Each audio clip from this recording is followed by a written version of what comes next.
Online BSc physics में आप सभी का स्वागत है। टॉपिक चल रहा है परिवर्तन द्रव्यमान निकाय में गति।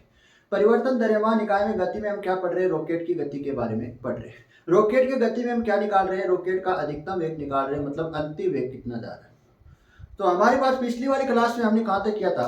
पिछली वाली क्लास में हमने किया था dt से गुणा करने के बाद हमारे पास क्या आ रही है? ये समीकरण प्राप्त हो रही है। dt से गुणा करने के बाद हमारे पास क्या आ रही है? ये समीकरण प्राप्त हो रही है। तो इस समीकरण के बाद हम क्या करना चाहते हैं? इसका हल करना चाहते हैं। तो इस समीकरण में हम क्या करना चाहते हैं? कुछ परिवर्तन करना चाहते हैं। तो किस प्रकार से हम परिवर्तन करते हैं? किस प्रकार से हम परिवर्तन करते हैं? कोई भी मान लेते हैं, जो मान ऊपर की तरफ जा रहा है, जो मान क्या जा रहा है? ऊपर की तरफ जा रहा है, उसको क्या लेना है? पॉजिटिव लेना है। उसको आपको क्या लेना है? पॉजिटिव लेना है। जो मान नीचे की तरफ जा रहा है, जो मान क्या जा रहा है? नीचे की तरफ जा रहा है, उसको आपको क्या लेना है? नेगेटिव लेना है। उसको आपको क्या लेना है? नेगेटिव लेना है। जो मान ऊपर की तरफ जा रहा है उसको पॉजिटिव लेना है, जो मान नीचे की तरफ जा रहा है उसको आपको क्या लेना है? नेगेटिव लेना है। तो यहाँ पर देखना, पहले आ रहा है जी। तो जी किधर की ओर कार्य करता है? जी किधर की कार्य करता है? जी का मतलब गुरुत्वीय त्वरण। गुरुत्वीय त्वरण हमेशा पृथ्वी की तरफ क्या करता है? कार्य करता है, मतलब नीचे की ओर क्या करता है? कार्य करता है। तो जी को हम प्लस लेंगे, माइनस लेंगे। यहाँ पर जी हम कौन सा चिन्ह लेंगे? नेगेटिव चिन्ह लेंगे। नेगेटिव क्यों लेंगे? क्योंकि यहाँ पर जो जी है वो किसकी तरफ कार्य कर रहा है? पृथ्वी की तरफ कार्य करता है, पृथ्वी की ओर आता है। तो यह पृथ्वी की ओर कार्य करता है, तो मतलब नीचे की ओर कार्य कर रहा है। नीचे की ओर कार्य कर रहा है, तो इसको किस में लेंगे? नेगेटिव में लेंगे। और ध्यान से देखना, वी आर वेक्टर क्या है? वी आर वेक्टर है गैस का वेग। यहाँ पर वी आर वेक्टर क्या है? गैस का वेग है, जो किधर की ओर जा रहा है? नीचे की ओर जा रहा है। किधर की ओर जा रहा है? गैस का वेग नीचे की ओर आ रहा है, रॉकेट से नीचे की ओर आ रहा है। नीचे की ओर आ रहा है, तो इसको किस में लेंगे? माइनस में लेंगे। किस में लेंगे? माइनस में लेंगे। हम क्या कर रहे हैं? ये समीकरण आ रही है, इस समीकरण में हम क्या करना चाहते हैं? कुछ परिवर्तन करना चाहते हैं। जो मान ऊपर की तरफ जा रहा है उसको पॉजिटिव लेना है, जो मान नीचे की तरफ आ रहा है उसको क्या लेना है? नेगेटिव लेना है। जी किधर की ओर कार्य करता है? पृथ्वी की तरफ कार्य करता है, तो मतलब नीचे की ओर कार्य करता है, तो उसको नेगेटिव ले लिया। जो गैस बाहर निकल रही है, वी आर वेक्टर क्या है? वी आर वेक्टर है गैस का वेग। गैस का वेग किधर की जा रहा है? नीचे की तरफ जा रहा है। जो गैस है वो किधर की ओर निकल रही है? नीचे की ओर निकल रही है। ये हमारे पास रॉकेट है, और रॉकेट से ईंधन है वो किधर की ओर निकल रहा है? नीचे की तरफ निकल रहा है। किधर की तरफ निकल रहा है? नीचे की तरफ निकल रहा है। तो इसका हम कौन से चिन्ह लेंगे? नेगेटिव चिन्ह। इस कौन सा चिन्ह लेंगे? नेगेटिव चिन्ह लेंगे। तो ये मान हम पुट कर रहे हैं यहाँ पर। यहाँ पर हम क्या कर रहे हैं? इस मान को पुट कर रहे हैं। तो इस मान को पुट करने पर हमारे पास क्या समीकरण बनती है? इस मान को पुट करने पर हमारे पास क्या समीकरण बनती है? डीवी वेक्टर, डीवी वेक्टर बराबर, डीवी वेक्टर बराबर minus g d t, g d t फिर minus v vector r, v vector r d m upon m, capital capital. समाकलन करने पर क्या कर रहे हैं? समाकलन करने, समाकलन करने पर इस समीकरण का हम क्या कर रहे हैं? समाकलन कर रहे हैं। तो समाकलन करने पर क्या कर रहे हैं? समाकलन कर रहे हैं। तो समाकलन करने पर, तो समाकलन करने पर हमारे पास क्या समीकरण प्राप्त होती है? समाकलन डीवी वेक्टर, गुरुत्वीय त्वरण क्या कांस्टेंट है, तो इसको क्या ले लेंगे? बाहर ले लेंगे। तो समाकलन dt और माइनस वी वेक्टर आर, गैस का जो त्वरण है वो भी क्या है? कांस्टेंट है। गैस का जो वेग है वो भी क्या है? कांस्टेंट है। यहाँ पर वी आर वेक्टर क्या है? वी आर वेक्टर क्या है? गैस का त्वरण है। क्या है? गैस का त्वरण है, जो क्या है? कांस्टेंट है। और dm अपॉन कैपिटल M। तो v वेक्टर, v क्या है यहाँ पर? यहाँ पर v क्या? अंतिम वेग है। अंतिम वेग मतलब अधिकतम वेग निकाल रहे हैं। अंतिम वेग मतलब है अधिकतम वेग कितना प्राप्त हो रहा है? v वेक्टर बराबर माइनस जी टी फिर minus v vector r, v vector r log m, log m plus क्या आ रहा है? सी आ रहा है। तो यहाँ पर c क्या है? यहाँ पर c क्या है? यहाँ पर c है समाकलन नियतांक। यहां पर c क्या है? समाकलन नियतांक है। यहां पर c क्या है? समाकलन नियतांक। हम क्या निकालेंगे? समाकलन नियतांक निकालेंगे, और इस समाकलन नियतांक को हम क्या कर देंगे? यहां पर पुट कर देंगे। तो यदि रॉकेट की प्रारंभिक स्थिति देख रहे हैं, कौन सी स्थिति देख रहे हैं? प्रारंभिक स्थिति देख रहे हैं। यदि रॉकेट की प्रारंभिक स्थिति, रॉकेट की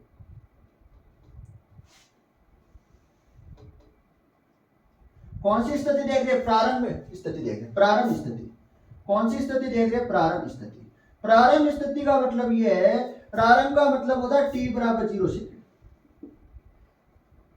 प्रारंभ का मतलब आप सभी को अच्छी तरह से अनुभव है कि प्रारंभ मतलब क्या होता है? t बराबर 0 सेकेंड पे, t बराबर 0 सेकेंड पे।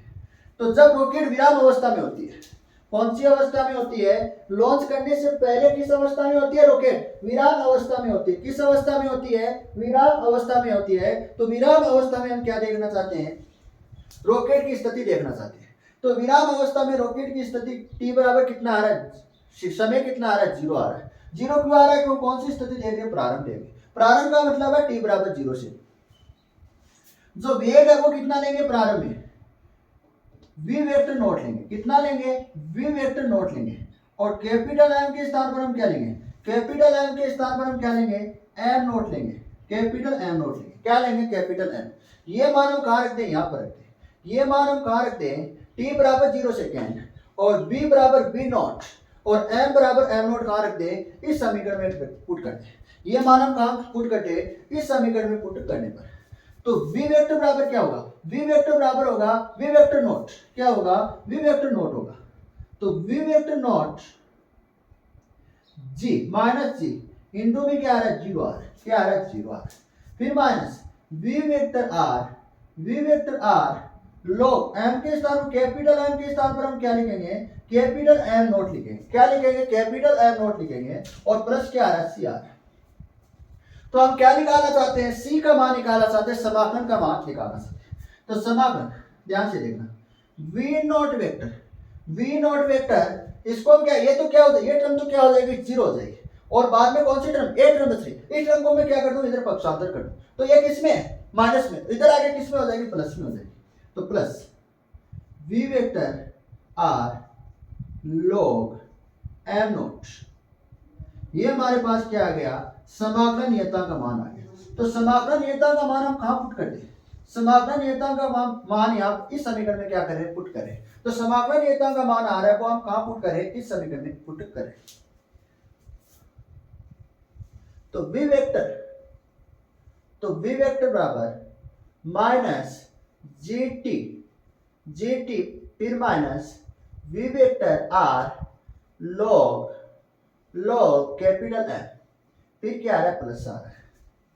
और c के स्थान पर क्या रखना? c के स्थान पर v वेक्टर नॉट फिर plus v vector r log m not. Log क्या रख देंगे? m नॉट रख देंगे। तो हमारे पास क्या समीकरण प्राप्त हो रही है? ध्यान से देखना, v वेक्टर बराबर माइनस gt और प्लस v नॉट वेक्टर फिर plus v vector r log m not minus v vector r log m। तो v vector r minus gt plus v vector naught plus v vector r, दोनों term से क्या common आ रहा है? दोनों term से common आ रहा है v वेक्टर r कॉमन आ रहा है। क्या आ रहा है? v वेक्टर r कॉमन आ रहा है। तो log m not minus log m capital M। तो यहां पर एक सूत्र है log a minus log b, किस प्रकार से लिखा जाए? ये सूत्र किसका है? log, ध्यान से देखना, log a upon log b का है। क्या है? log a अपॉन b का सूत्र है। तो ये मान हम कहां कर देंगे? यहां पर पुट कर रहे हैं। इस सूत्र का यूज हम कहां कर रहे हैं? इस समीकरण में यूज कर रहे हैं। तो v वेक्टर बराबर क्या आएगा? v वेक्टर बराबर आएगा minus g T plus v not vector plus v vector r log m not upon capital M। समीकरण नंबर क्या दे देना? समीकरण नंबर क्या दे देना? a दे देना।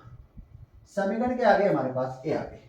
अब ध्यान से देखना, यदि g बराबर 0 होने पर, मतलब गुरुत्वीय त्वरण क्या ले रहे हैं? 0 ले रहे हैं। गुरुत्वीय त्वरण जीरो होने का मतलब क्या है? यहाँ पर गुरुत्वीय त्वरण जीरो होने का मतलब क्या है? जो गुरुत्वीय त्वरण है वो जीरो होने का मतलब क्या है? गुरुत्वीय त्वरण जीरो होने का मतलब है जो रॉकेट है वो क्या कर रही है, पृथ्वी के गुरुत्वीय क्षेत्र से क्या जा रही है, बाहर जा रही है। अगर रॉकेट क्या जाए पृथ्वी के गुरुत्वीय क्षेत्र से बाहर निकल जाए तो जी का मान क्या करेगा, जीरो हो जाएगा। जी का मान जीरो हो जाएगा, इसका मतलब पृथ्वी का जो गुरुत्वीय त्वरण है, गुरुत्वीय त्वरण है वो क्या नहीं करेगा, रॉकेट पर कार्य नहीं करेगा। यदि रॉकेट, ध्यान से देखना, यदि रॉकेट यदि रॉकेट पृथ्वी के पृथ्वी के गुरुत्वीय पृथ्वी के गुरुत्वीय यदि रॉकेट पृथ्वी के गुरुत्वीय क्षेत्र से बाहर निकल जाए, बाहर निकल जाए, क्या निकल जाए, बाहर निकल जाए, तब क्या नहीं करेगा, जी का मान जीरो हो जाएगा, मतलब जी गुरुत्वीय त्वरण कार्य नहीं करेगा। तो इस समीकरण में क्या लिखते हैं, जी के स्थान पर क्या पुट करते हैं, जीरो पुट करते हैं। तो वी वेक्टर बराबर, ये टर्म क्या हो जाएगी, पूरी जीरो हो जाएगी, ये टर्म क्या हो जाएगी, पूरी जीरो हो जाएगी। तो हमारे पास क्या समीकरण बनेगी, वी वेक्टर बराबर v vector naught plus v vector r log m naught upon m. समीकरण क्या दे देना, पी दे देना। अब ध्यान से देखना, यहां पर वी वेक्टर नोट क्या है, यहां पर वी वेक्टर नोट क्या है, रॉकेट जो विराम अवस्था में, किस अवस्था में, रॉकेट जो विराम अवस्था में, तब रॉकेट का विराम अवस्था में वे कितना माना था, वी नॉट वेक्टर माना था। अगर कोई वस्तु या कोई कण किस अवस्था में हो, विराम अवस्था में हो, तो उसका वेग कितना होता है, आप सभी को अच्छी तरह से पता है, कितना होता है, जीरो होता है। कितना होता है, जीरो होता है। यहां पर ध्यान से देखना, वी वेक्टर नोट क्या है, वी वेक्टर नोट है जो रॉकेट विराम अवस्था में, किस अवस्था में, रॉकेट विराम अवस्था में, रॉकेट को लॉन्च करने से पहले, रॉकेट को लॉन्च करने से पहले जब रॉकेट विराम अवस्था में, तब उसका वेग हमने कितना माना था, वी वेक्टर नोट माना था।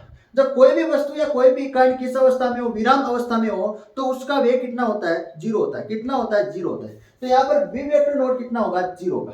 तो इस समीकरण में हम क्या रखते हैं, मान पुट करते हैं। तो वी वेक्टर, ये तो टर्म क्या हो जाएगी, जीरो हो जाएगी। तो हमारे पास क्या बच रहा है, v vector r log m naught upon m बच रहा है। क्या बच रहा है, एम नॉट अपॉन एम बच रहा है। ये हमारे पास समीकरण नंबर क्या आ गई, सी आ गई। क्या आ गई, समीकरण नंबर सी आ गई। समीकरण क्या आ गई हमारे पास, सी आ गई। तो यहां पर समीकरण ए, समीकरण बी और समीकरण सी क्या है, समीकरण ए, समीकरण बी और समीकरण सी क्या है, यहाँ पर समीकरण ए और समीकरण बी और समीकरण सी रॉकेट का अंतिम, या क्या बोल सकते हैं, रॉकेट का अधिकतम वेग को व्यक्त करती है। समीकरण ए और समीकरण बी और समीकरण सी रॉकेट के अंतिम या रॉकेट के अधिकतम वेग को क्या करती है, व्यक्त करती है।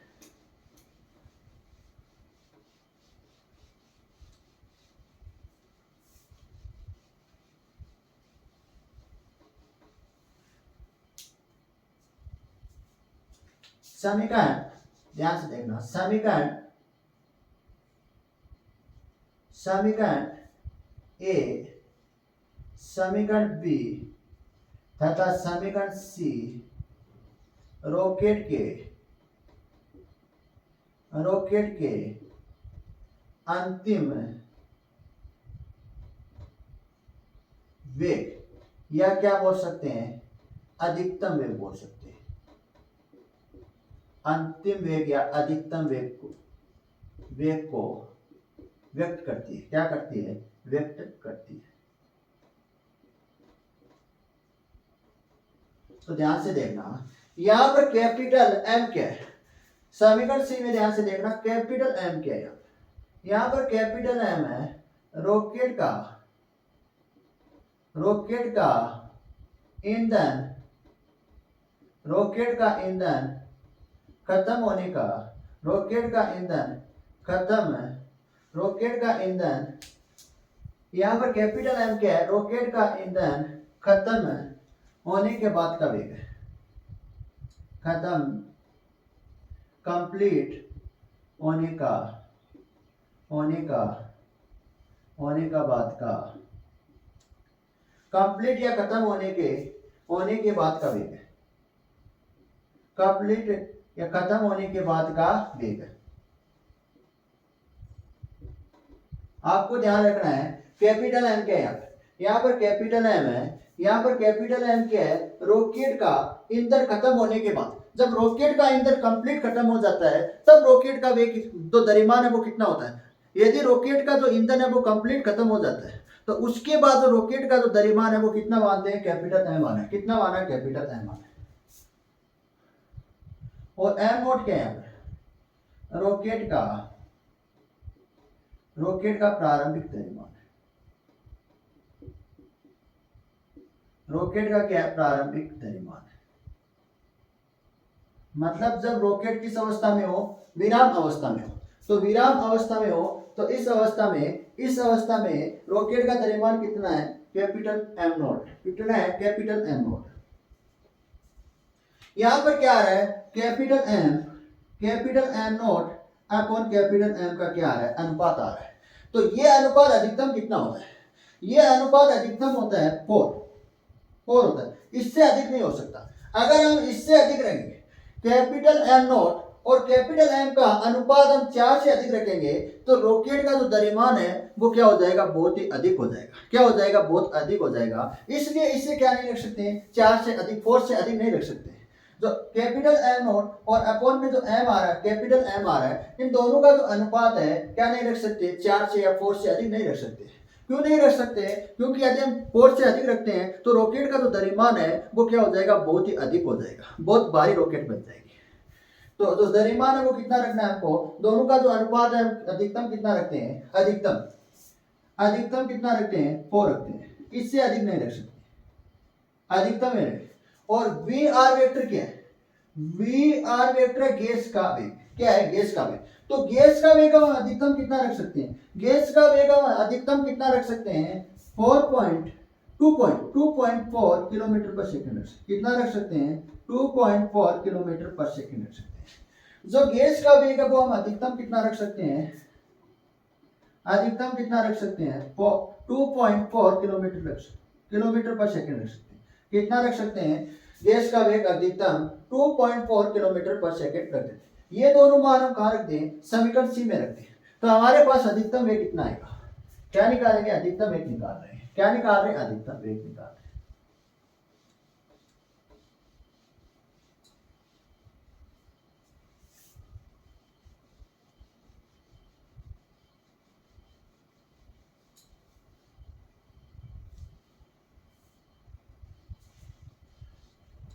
तो अधिकतम वेग ध्यान से देखना, वी वेक्टर 2.4 किलोमीटर पर सेकेंड इनटू में लॉग कितना 4 है, लॉग 4 का मान कितना होता है, लॉग 4 का मान होता है 2.4 किलोमीटर पर सेकेंड। लॉग 4 का मान होता है 1.39। कितना होता है, 1.39 होता है। इन दोनों को गुणा करने पर हमारे पास अधिकतम वेग है। कितना वेग आ रहा है, अधिकतम वेग आ रहा है। कितना आएगा, 3.5 किलोमीटर पर सेकंड आ रहा है। कितना आ रहा है, अधिकतम वेग कितना आ रहा है, रॉकेट का अधिकतम वेग कितना आ रहा है, 3.5 किलोमीटर पर सेकंड। मतलब जो अंतिम वेग है वो रॉकेट का कितना प्राप्त हो रहा है, 3.5 किलोमीटर पर सेकंड प्राप्त हो रहा है। तो यहाँ पर जो रॉकेट आ रहा है 3.5 किलोमीटर पर सेकंड, जो हमारे पास वेग आया है वो रॉकेट का एक चरण का वेग है। क्या, एक चरणी रॉकेट का वेग है। क्या है, एक चरणी रॉकेट का वेग है।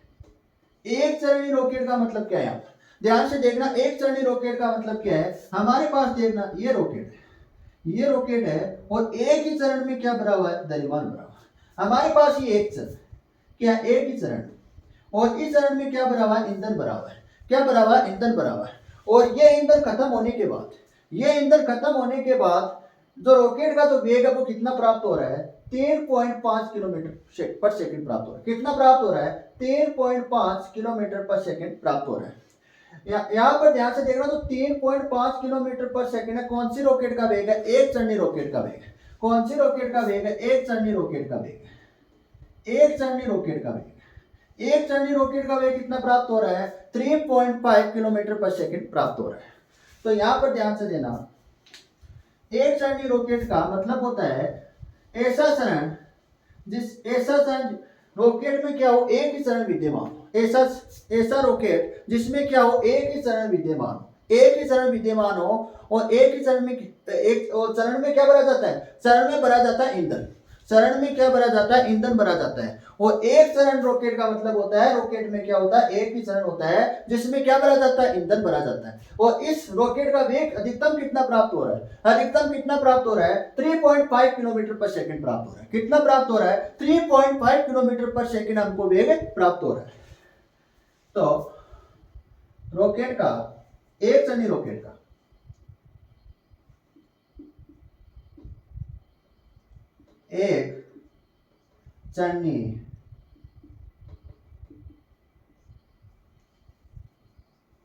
एक चरणी रॉकेट का अधिकतम वेग 3.5 किलोमीटर पर सेकेंड प्राप्त होता है, प्राप्त होता है। एक चरणी रॉकेट का अधिकतम वेग कितना प्राप्त होता है, एक चरणी रॉकेट का अधिकतम वेग कितना प्राप्त होता है, 3.5 किलोमीटर पर सेकेंड प्राप्त होता है। कितना प्राप्त होता है, 3.5 किलोमीटर पर सेकेंड प्राप्त होता है। रॉकेट क्या काम करता है, रॉकेट क्या काम करता है, सैटेलाइट को लॉन्च करने में काम आता है। रॉकेट किस काम में आती है, सैटेलाइट लॉन्च करने में काम में आती है। रॉकेट जब सैटेलाइट को क्या करता है, लॉन्च करता है। रॉकेट क्या करता है, जब सैटेलाइट को लॉन्च करता है तो रॉकेट का सैटेलाइट को लॉन्च करने में, पृथ्वी की कक्षा में लॉन्च करने में, मतलब पृथ्वी की कक्षा में छोड़ने के लिए न्यूनतम वेग कितना होना चाहिए। मतलब जो हमारे पास जो पृथ्वी है, पृथ्वी की जो कक्षाएं होती है, ये हमारी क्या है, पृथ्वी है, ये पृथ्वी है, और ये क्या है, पृथ्वी की कक्षा है। और एक कक्षा में हम क्या करना चाहते हैं, रॉकेट को, जो सैटेलाइट को लॉन्च करना चाहते हैं, मतलब सैटेलाइट को क्या करना चाहते हैं, छोड़ना चाहते हैं। हमको इस कक्षा में क्या करना है, पृथ्वी की ये कक्षा है, और एक कक्षा में हमको क्या करना है, जो रॉकेट के माध्यम से सैटेलाइट को क्या करना है, छोड़ना है। तो रॉकेट का न्यूनतम वेग कितना होना चाहिए, न्यूनतम वेग कितना होना चाहिए कि ये जो पृथ्वी कक्षा में सैटेलाइट चली जाए, पृथ्वी कक्षा में जो सैटेलाइट है वो चली जाए, कितना होना चाहिए, 7.5 किलोमीटर पर सेकेंड होना चाहिए। कितना होना चाहिए रॉकेट का न्यूनतम वेग, न्यूनतम वेग कितना होना चाहिए, न्यूनतम का मतलब वह वेग, न्यूनतम का मतलब वह वेग जो सैटेलाइट क्या आ जाए, पृथ्वी की कक्षा में आ जाए। वह वेग जो रॉकेट के माध्यम से, किसके माध्यम से, रॉकेट के माध्यम से या रॉकेट की सहायता से सैटेलाइट क्या आ जाए, पृथ्वी की कक्षा में क्या आ जाए, लॉन्च हो जाए। तो वह न्यूनतम वेग जो रॉकेट के माध्यम से सैटेलाइट क्या आ जाए, पृथ्वी कक्षा में क्या हो जाए, लॉन्च हो जाए, तो क्या कहलाता है, न्यूनतम वेग कहलाता है। तो हमारे पास एक चरणी रॉकेट से कितना वेग आ रहा है, अधिकतम, एक चरणी रॉकेट से कितना अधिकतम वेग आ रहा है, 3.5 किलोमीटर पर सेकेंड आ रहा है। कितना आ रहा है, 3.5 किलोमीटर पर सेकेंड आ रहा है। लेकिन सैटेलाइट को पृथ्वी की कक्षा में छोड़ने के लिए न्यूनतम वेग कितना होना चाहिए, 7.5 किलोमीटर पर सेकेंड होना चाहिए। कितना होना चाहिए, 7.5 किलोमीटर पर सेकेंड होना चाहिए। लेकिन हमारे पास कितना वेग आ रहा है, 3.5 किलोमीटर पर सेकेंड आ रहा है। तो इस एक चरणी रॉकेट से क्या नहीं है, संभव नहीं है। एक चरणी रॉकेट से सैटेलाइट को पृथ्वी कक्षा में लॉन्च करने के लिए क्या नहीं है, संभव नहीं है। मतलब एक चरणी जो रॉकेट है वो इस वेग को प्राप्त करने में क्या नहीं है, असंभव है। प्राप्त करने में क्या नहीं है, असंभव। जो एक चरणी रॉकेट है वो इस वेग को प्राप्त करने में क्या है, असंभव है। तो इसके लिए हमको क्या करना पड़ा, बहुचरणी रॉकेट का उपयोग करेंगे। ये वेग प्राप्त करने के लिए हमको किसकी आवश्यकता पड़ती है, बहुचरणीय रॉकेट की आवश्यकता पड़ती है। किसकी आवश्यकता पड़ती है, बहुचरणीय रॉकेट की आवश्यकता पड़ती है। हमारे पास एक चरणीय रॉकेट का हमने क्या निकाला, अधिकतम द्रव्यमान निकाला है। कितना आ रहा है, 3.5 किलोमीटर पर सेकेंड आ रहा है। क्या आ रहा है, 3.5 किलोमीटर पर सेकेंड। हम रॉकेट की सहायता से क्या करना चाहते हैं, हम रॉकेट की सहायता से सैटेलाइट को लॉन्च करना चाहते हैं। मतलब सैटेलाइट को छोड़ना चाहते हैं पृथ्वी की कक्षा में। पृथ्वी की कक्षा में हम क्या करना चाहते हैं, जो सैटेलाइट है उसको हम क्या करना चाहते हैं, छोड़ना चाहते हैं। ये हमारी पृथ्वी है और इस पृथ्वी की मान लेते हैं ये कोई कक्षा है, और इस कक्षा में हम क्या करना चाहते हैं, सैटेलाइट को छोड़ना चाहते हैं। तो रॉकेट का न्यूनतम वेग कितना होना चाहिए भाई, न्यूनतम वेग इतना होना चाहिए कि जो पृथ्वी से और इस कक्षा में क्या कर दे, सैटेलाइट को छोड़ दे। तो कितना होता है, 7.5 किलोमीटर पर सेकंड होता है।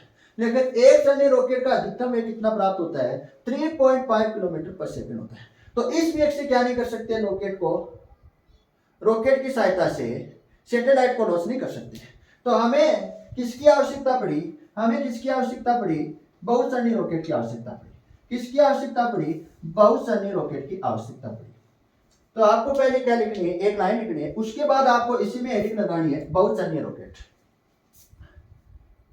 एक लाइन लिखनी है, रॉकेट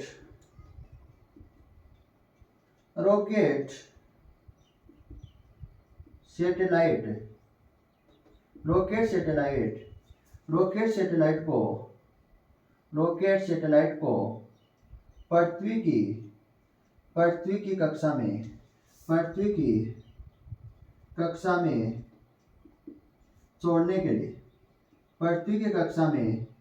छोड़ने के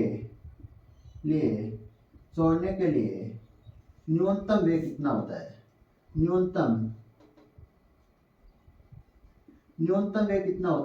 न्यूनतम वेग होता है 7.5 किलोमीटर पर सेकंड। कितना होता है, 7.5 किलोमीटर पर सेकंड होता है। तो रॉकेट क्या करता है, सैटेलाइट को लॉन्च करता है, सैटेलाइट को पृथ्वी कक्षा में क्या करता है, लॉन्च करता है। तो रॉकेट का मिनिमम वेग कितना होना चाहिए, 7.5 किलोमीटर पर सेकंड होना चाहिए। लेकिन एक सनी रॉकेट के माध्यम से हमें अधिकतम वेग कितना प्राप्त हो रहा है, 3.5 किलोमीटर पर सेकंड प्राप्त हो रहा है।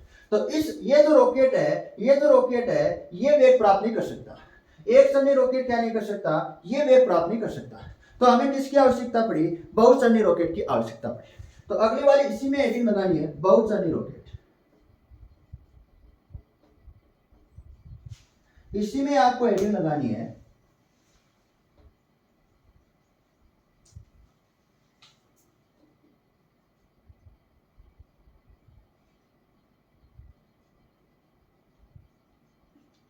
बहुचरणी रॉकेट।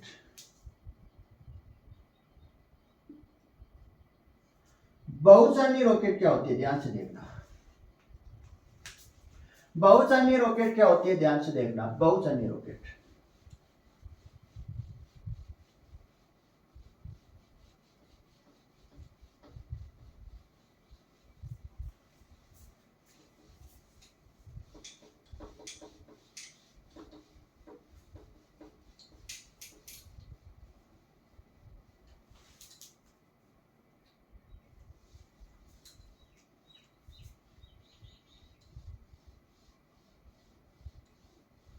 बहुचरणीय रॉकेट, हेडिंग लगानी है बहुचरणीय रॉकेट। इसी टॉपिक में क्या लगाना, छोटी सी हेडिंग लगानी है बहुचरणीय रॉकेट। हमारे पास देखना ये रॉकेट है, और इस रॉकेट में बहुत सारे क्या है, चरण। मान लेते हैं एक चरण ये प्रथम चरण,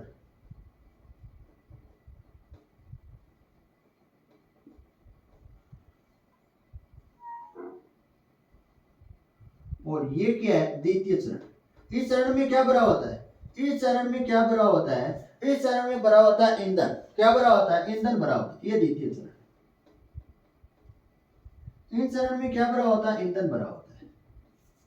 और ये हमारे पास क्या, तृतीय चरण है।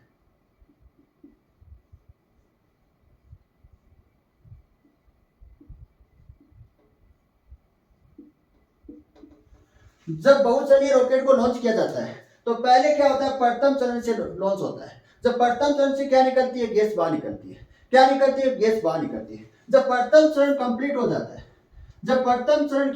कंप्लीट हो जाता है, तो ये चरण क्या हो जाता है, रॉकेट से अलग हो जाता है। तो इसके बाद कितने चरण रहते हैं, 2 चरण रहते हैं। ध्यान से देखना, इसके बाद कितने चरण रहते हैं, 2 चरण रहते हैं। कौन कौन सा रहता है, एक तो द्वितीय चरण रहता है, और ये कौन सा रहता है, तृतीय चरण रहता है। तो प्रथम चरण से कितना वेग प्राप्त हुआ रॉकेट का, प्रथम चरण से अधिकतम वेग कितना प्राप्त होता है, 3.5 किलोमीटर पर सेकंड प्राप्त होता है। कितना प्राप्त हुआ? 3.5 किलोमीटर पर सेकंड प्राप्त हुआ। प्रथम चरण से रॉकेट का वेग कितना प्राप्त हो रहा है? 3.5 किलोमीटर पर सेकंड। फिर क्या हो रहा है? द्वितीय चरण चालू। फिर क्या हो रहा है? द्वितीय चरण से जो गैस है वो क्या निकल रही है? ईंधन क्या निकल रहा है? गैस के रूप में बाहर निकल रहा है। तो ये कंप्लीट होने के बाद, द्वितीय चरण कंप्लीट होने के बाद, द्वितीय चरण कंप्लीट होने के बाद ये क्या हो जाएगा? द्वितीय चरण क्या हो जाएगा? रॉकेट से अलग हो जाएगा। क्या हो जाएगा? रॉकेट से अलग हो जाएगा। रॉकेट से क्या हो जाएगा? अलग हो जाएगा। बाद में कौन सा एक चरण बच रहा है? क्या बच रहा है? एक चरण बच रहा है। कौन सा बच रहा है? तृतीय चरण बच रहा है। कौन सा बच रहा है? तृतीय चरण बच रहा है। तो तृतीय चरण बच रहा है, तो हमारे पास कितना वेग आ गया? रॉकेट का कितना वेग आ गया? 3.5 किलोमीटर पर सेकंड। ये कौन से चरण से है? प्रथम चरण से। और प्लस द्वितीय चरण से कितना है? 3.5 किलोमीटर पर सेकंड से। तो हमारे पास टोटल वेग कितना हो गया? टोटल वेग हो गया 7 किलोमीटर पर सेकंड हो गया। लेकिन हमारे पास क्या एक चरण और है? एक चरण और है, तो तृतीय चरण क्या हो जाता है? द्वितीय चरण के बाद लगातार लगातार तीसरा चरण क्या हो जाता है? स्टार्ट हो जाता है। तीसरे चरण से क्या निकलता है? गैस बाहर निकलती है। तो गैस बाहर निकली, तीसरा चरण कंप्लीट होने के बाद, तीसरा चरण कंप्लीट होने के बाद जो रॉकेट है, रॉकेट से क्या हो जाएगा? अलग हो जाएगा। तीसरा चरण कंप्लीट, गैस कंप्लीट, ईंधन कंप्लीट होने के बाद, जो ईंधन है तीसरे चरण से कंप्लीट होने के बाद, जो ये पार्ट है, ये चरण जो पार्ट है, ये क्या हो जाएगा? रॉकेट से अलग हो जाएगा। तो रॉकेट का कितना वेग होगा? कितना वेग होगा? 7 किलोमीटर पर सेकेंड प्लस 3.5 किलोमीटर पर सेकेंड। तो कितना वेग प्राप्त हो जाएगा? कंप्लीट अधिकतम वेग कितना प्राप्त हो जाएगा बहुचरणीय रॉकेट में? 10.5 किलोमीटर पर सेकेंड प्राप्त हो जाएगा। कितना प्राप्त हो जाएगा? 10.5 किलोमीटर पर सेकेंड प्राप्त हो जाएगा। इससे इस वेग से क्या होगा? इस वेग से क्या होगा? जो सैटेलाइट है, जो रॉकेट है, वो सैटेलाइट को क्या कर देगा? पृथ्वी कक्षा में क्या कर देगा? लॉन्च कर देगा। क्या कर देगा? लॉन्च कर देगा। तो एडिंग लगाना इसमें छोटी सी एडिंग लगाना बहुचरणीय रॉकेट, बहुचरणीय रॉकेट। आपको एडिंग लगानी है बहुचरणीय रॉकेट, बहुचरणीय रॉकेट। और बहुचरणीय रॉकेट का सबसे पहले आपको क्या लगाना है? डायग्राम बनाना है। बहुचरणीय रॉकेट, रॉकेट, बहुचरणीय रॉकेट।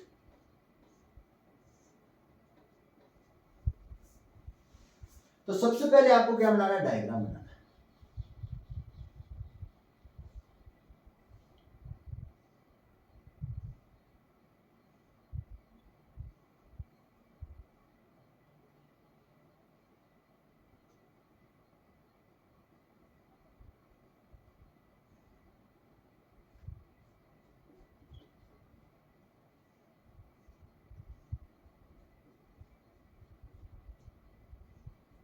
प्रथम चरण, कौन सा चरण है? प्रथम चरण। और ये कौन सा चरण है? द्वितीय चरण। और ये कौन सा चरण है? तृतीय चरण। कौन सा चरण है? तृतीय चरण। कौन सा चरण है? तृतीय चरण। तो इसके बाद आपको क्या लिखना है? थ्योरी लिखनी चाहिए। क्या लिखनी है? थ्योरी लिखनी है। थ्योरी में आपको लिखना है, हम जानते हैं कि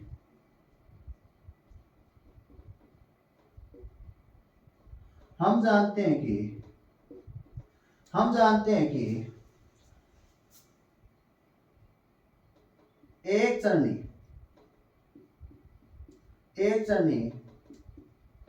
रॉकेट का अधिकतम वेग कितना होता है? एक चरनी रॉकेट का अधिकतम 3.5 किलोमीटर पर सेकेंड होता है। कितना होता है? 3.5 किलोमीटर पर सेकेंड होता है। जबकि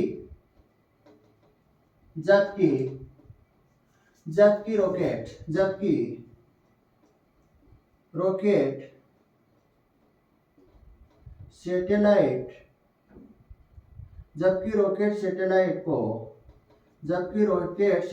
को पृथ्वी की कक्षा में छोड़ने के लिए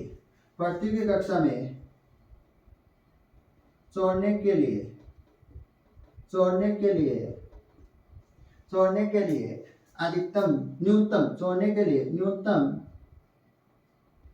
वेग कितना होना चाहिए, न्यूनतम वेग कितना होना चाहिए 7.5 किलोमीटर पर सेकंड होना चाहिए। कितना होना चाहिए 7.5 किलोमीटर पर सेकंड होना चाहिए होता है।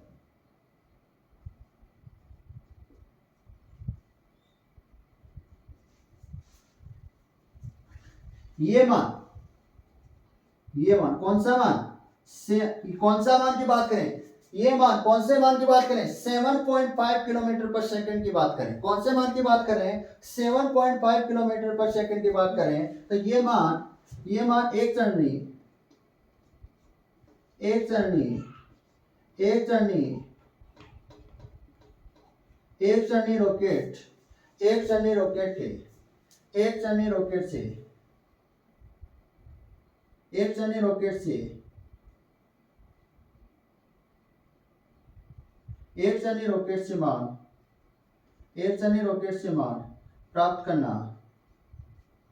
एक चरनी रॉकेट से मान प्राप्त करना असंभव है। क्या है एक चरनी रॉकेट से मान ये मान एक चरनी रॉकेट से 7.5 किलोमीटर पर सेकंड प्राप्त करना क्या है असंभव। क्या है असंभव। एक चरनी रॉकेट के मान से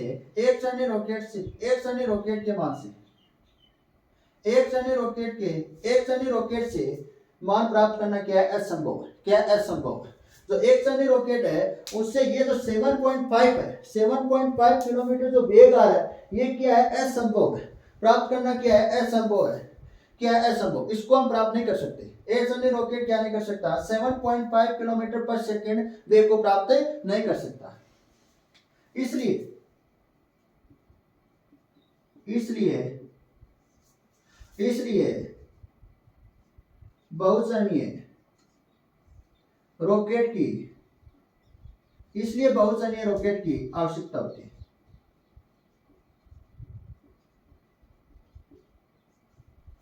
बहुचरणीय रॉकेट की आवश्यकता होती है। उपयोग में आती है, आवश्यकता होती है।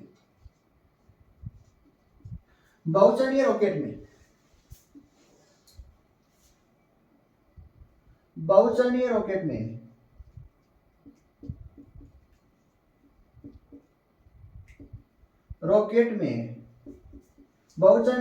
में एक चरण खत्म होने पर एक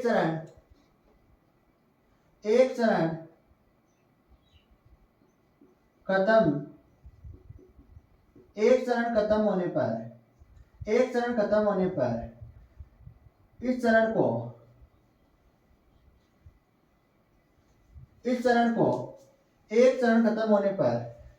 को रॉकेट से अलग किया जाता है।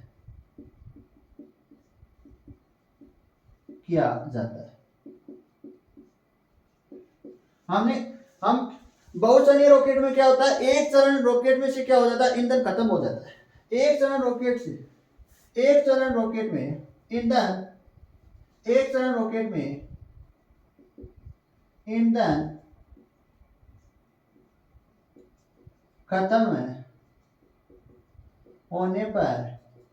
खत्म होने पर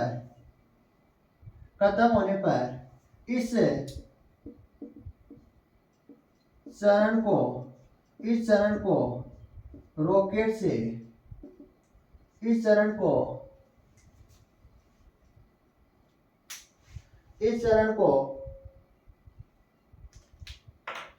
इस चरण को रॉकेट से अलग किया जाता है। इस चरण को क्या किया जाता है रॉकेट से अलग किया जाता है। ये क्रम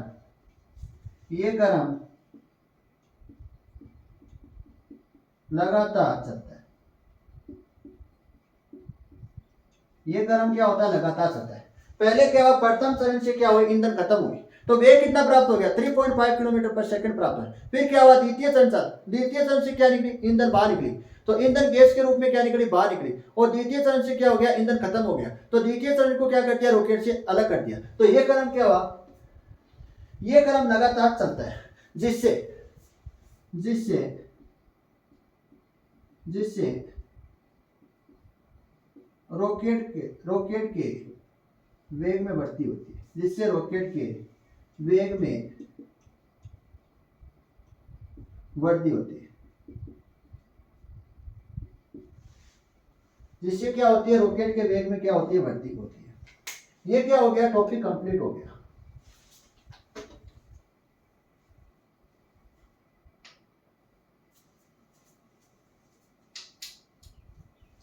ये क्या हो गया, टॉपिक कंप्लीट। चैप्टर नंबर 5 यहाँ पर कंप्लीट हो गया। कल से हम क्या अगला तो टॉपिक लेंगे चैप्टर नंबर 6 से लेंगे। कौन सा टॉपिक लेंगे, चैप्टर नंबर जो 6 में है, 6 स्टार्ट करेंगे। अगला वाला तो चैप्टर स्टार्ट करेंगे chapter number 6, unit number 2 chapter number 6 start करेंगे। अगली वाली जो क्लास होगी वो चैप्टर नंबर 6 की होगी, चैप्टर नंबर 6 की। चैप्टर नंबर 5 हमने क्या कर लिया, कंप्लीट कर लिया। Chapter number 5 complete. बहुचरणीय रॉकेट। बहुचरणीय रॉकेट की आवश्यकता क्यों पड़ी? एक चरणीय रॉकेट से वेग कितना प्राप्त हो रहा है, 3.5 किलोमीटर पर सेकंड प्राप्त हो रहा है। और रॉकेट सैटेलाइट को जब लॉन्च करता है, रॉकेट क्या करता है, सैटेलाइट को लॉन्च करता है, पृथ्वी की कक्षा में क्या करता है, छोड़ता है सैटेलाइट को, तो न्यूनतम वेग कितना होना चाहिए, 7.5 किलोमीटर पर सेकंड होना चाहिए। तो ये जो मान 7.5 किलोमीटर पर सेकंड है, ये एक चरणीय रॉकेट से क्या नहीं है, प्राप्त करना